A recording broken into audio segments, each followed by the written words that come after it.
Hi, this is Jundo. Welcome to Tree Leaf. You might wonder what I'm doing here, but no, I'm not having a nap.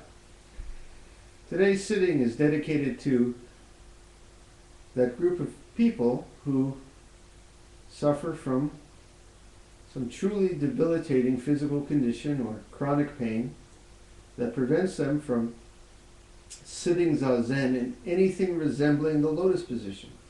Some folks can't even get into a chair. Now, does that mean that they can't sit zazen? Absolutely not. For true zazen is not a matter of sitting, standing, walking, falling through the air, lying in a pond, standing on your head. In other words, if they need to, they can do zazen like this. So why don't we all do zazen like this? Well, I think one reason is this position is too close to sleep. And as a matter of fact, if I fall asleep during zazen today, let yourselves out. Usually we sit in the lotus position because it is a great position of alert wakefulness.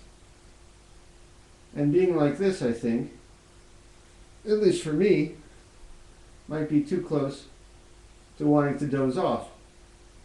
But if I was careful and stayed mindful and alert, then it just doesn't really matter.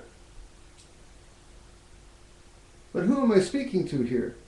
Does that mean anyone who finds the zazen a little uncomfortable can just do this? Well, no. Actually, yes, a little bit, but no. Let me explain. The lotus positions, and the Burmese too, is a good one, really take a little practice, especially for people who are beginners. And I think people give up much too easily. Sometimes it takes weeks, even months, to stretch. There are yoga positions that I've recommended before. And gradually you can get into the position. Most Westerners are weak and soft compared to Japanese and Chinese. And I have experienced that many members of the Western Sangha give up too easily. Don't give up too easily. And as a matter of fact, sitting with a bit of pain and discomfort some days is part of the process, because our sitting is like life in microcosm. It's not always a bed of roses. Sometimes it's thorns. So sitting with a bit of discomfort, a bit of pain, not all the time, but some days, is actually part of, shall we say, the learning experience. But most days, the lotus position, the Burmese, should be easy, gentle, so that the body is out of mind. And if it's not, keep working at it. Don't give up too easily. But what about people truly with chronic pain? If you look in our forum, by the way, we had another discussion related to this, and I'm going to tell you something just in a nutshell here. I may not be the best teacher. I admit it. I may not be the best teacher truly to deal with people with chronic pain, because I've never had chronic pain.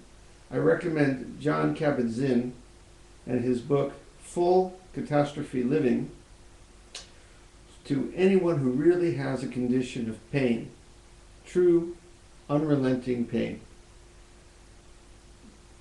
Because while I believe Shikantaza is great for people with unrelenting pain, I think the actual manner of sitting and where you focus your mind might be a little different in that case. Just to give you a brief example, today I just happened to go to the dentist. He was prodding around and it was painful. I focused my mind away from the pain. There are things you can do when you have pain that are very special, and Jon Kabat-Zinn is a wonderful author on that subject. But for the rest of you, who just have your little normal aches and pains, do not be weak. Don't give up. Stick with it.